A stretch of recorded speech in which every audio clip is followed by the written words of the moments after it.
Hello, this is Tom and Chris with Those Film Guys, and today we're beginning our Batmarathon. This will start with the 1966 first ever theatrical outing for Batman, Batman the movie, directed by Leslie H. Martinson.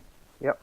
Oh, there will be spoilers that come up in this review, so if you have never seen Batman the movie and you're interested in seeing it, we suggest you turn it off, watch it, and then come back to this. Which I think, who hasn't seen it though? But yeah, anyway, if it is pretty much a cult classic now. If you haven't, then go and watch it and see how enjoyably funny it is. So we're starting with the tone of this Batman film. How would you describe? How would you describe? Go out. If say someone has not seen this before and they think of Batman and they think dark, serious sort of character. And they're in for a big surprise when they see this. Yeah. Well, it was obviously the movie based off the TV show, and in that time the comics were themselves very campy, very over the top, very tongue-in-cheek. So the director just decided to just go way over the top, and to say that the show is very campy would probably be an understatement, in my opinion. It is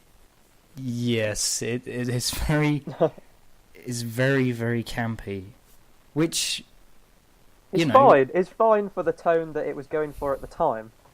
Yeah, but in terms of, because audiences now, well, you can argue audiences have evolved, and now we've gotten more darker Batmans. This one sort of, people find it strange that this was ever, put out there, and the tone of it seems strange. But it is so. Just take away what you've seen previously from any other Batman, and this is a very probably one of the best. To be honest, when I was watching it, I could not tell if it was supposed to be satirizing those sort of 1940s adventure serials, or if they genuinely thought this was supposed to be serious. Well, there were some TV short 5-10 minute TV serials of Batman that did come out in the 40s, the black and white. Yeah. And I think this kind of built upon that and brought it to the audience of that time. I think it was meant to be tongue-in-cheek, because I watched a documentary with the director who said he read the comics and just said, well, this is so far-fetched and juvenile, I'll just make it over the top. Yeah. That way it would, adults would get a laugh out of it in an ironic way, and kids wouldn't know anything different and watch it and still enjoy it.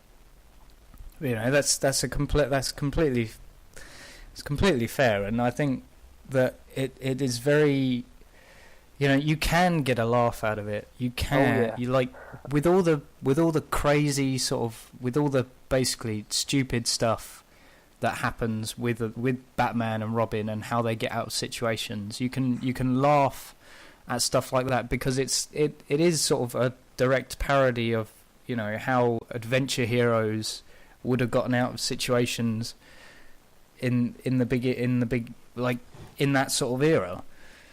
So I thoroughly enjoyed my time watching 1960s Batman. Me too, definitely. I remember watching this as a kid. It wasn't the first Batman thing I watched. That was Tim Burton's, but this one I watched shortly afterwards, and I really enjoyed it as a kid.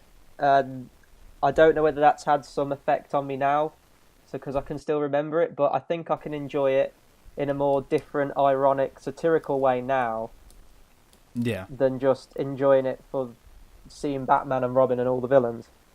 I mean, to stress this, you cannot watch this as a serious sort of Batman film. I mean, it is supposed to be a satire, it's supposed to be a parody, and it does it works. It does its job, and it is quite funny, and it's colourful and plays up to the period. I mean, to say this was supposed to be serious is, it's colourful, it's vibrant, it's a bit stupid.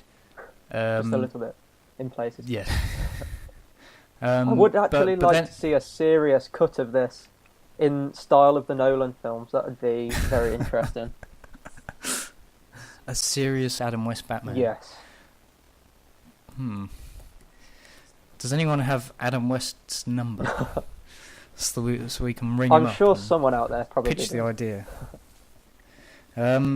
So it is very, very colourful, and I mean that also reflects the time period that the film was made in. I mean, you look at shows like Star Trek was very colourful, but yet that wasn't a satire. Yet it had the same sort of vibrancy and colour palette as Batman. But the two were completely opposed. One was serious, one was parody, but they still had... It's the sort of colour palette of that sort of 60s, I think, for TV, and especially for these sort of TV movies, or movies based on TV shows, like Batman. Yeah. But talking of Batman, Adam West. Oh, Adam West. Adam West is probably, I've got to say, he's probably one of my favourite Batmans. Is this on the kind of comedic level, or are you serious? Serious is one of your favourite Batmans? Oh no, on a completely comedic level. Oh, okay. He's probably... He was better than Clooney. Anyone is better than Clooney. But yeah, I think Adam West was around this time was trying for like a serious role, some crime films, like gangster type films, and a couple of westerns. And then I think he was offered this role, and I think this has epitomised Adam West forevermore now. You cannot say Adam West without anyone instantly thinking Batman. Yep. It's probably become one of the most iconic, or has made him quite iconic actually. Since he's played the role, he's become like the sort of figurehead, as it were. Not necessarily as big as, say, Michael Keaton or people like that. But I mean, he is instantly recognisable as Batman because of his roles and he plays it for laughs, and he plays it quite well, and that's for a satirical Batman film, that's pretty much all you want. Yeah. And his sidekick as well, Robin. I think he's very much a character that's there just to be the sort of, I wouldn't say stupid sidekick. You need that back and forth between Batman and someone else, because otherwise Batman would just be narrating all his actions. Yeah. Well, I know, like, in obviously the later ones, they can get around that, and that plays into the character of being alone. Yeah. But at this time, it needed that, the dynamic duo, as it were. Yeah, it needed a side. As much as I physically am repulsed by Robin as a character and as a person and as a character in the sort of Batman universe, I have to say he works here, and he works rather well. And Burt Ward plays him pretty much the same as Adam West did for Batman. Plays it for laughs, and sort of. There's the whole sort of banter going on between them, and I don't know. It feels right. The whole Robin thing feels right. I mean, I hate Robin with a passion, especially in the later films, which we'll get onto. Yeah. But here, for the tone, Robin kind of is necessary. Yeah, I think he is the one who solves all of the riddles, but very riddles that you wouldn't expect. Like No. there's a riddle that I found which was just like, how would you ever guess that? It was hold on, Okay. I'm pretty much looking it Okay, up, you search but it. and Yeah, Robin is very young teenage boy, like golly Batman, holy, insert catchphrase here.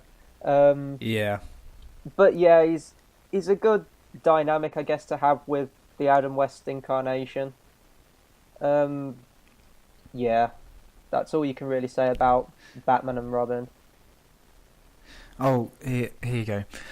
Okay, these are direct quotes from IMDb. Robin, when they see, this is some of the riddles that comes up.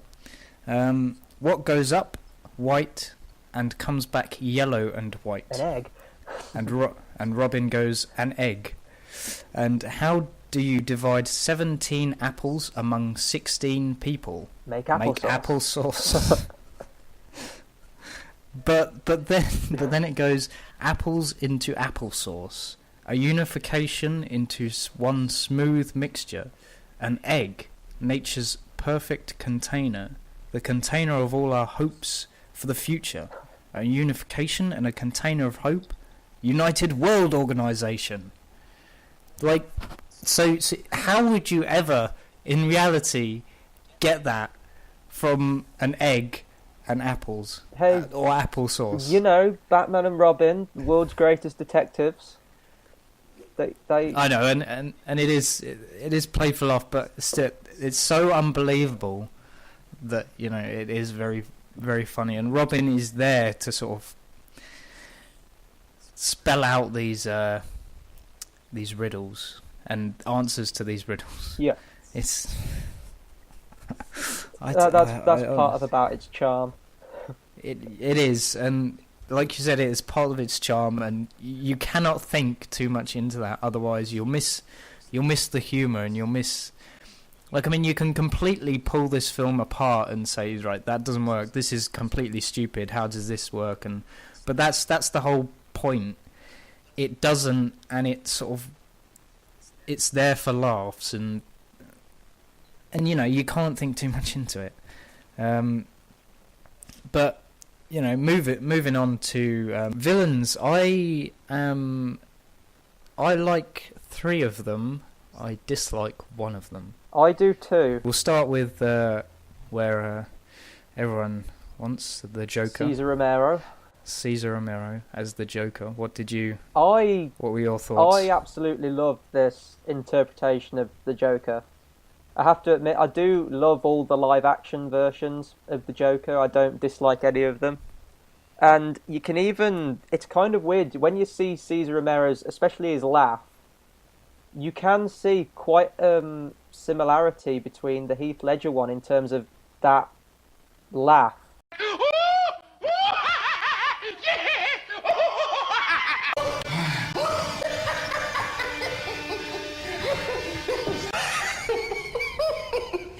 I know, like, obviously, the one in Dark Knight is completely maniacal and mad, but Heath Ledger did use some elements, I thought.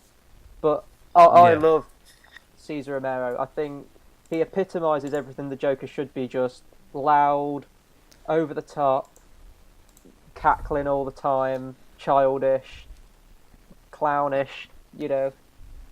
Yeah. I did like the Joker, but I'll have to say that for what you said, he should be this, he should be that.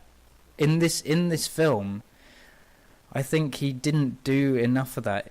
Because, I mean, the next villain, the Riddler, I think he was more Joker than the Joker.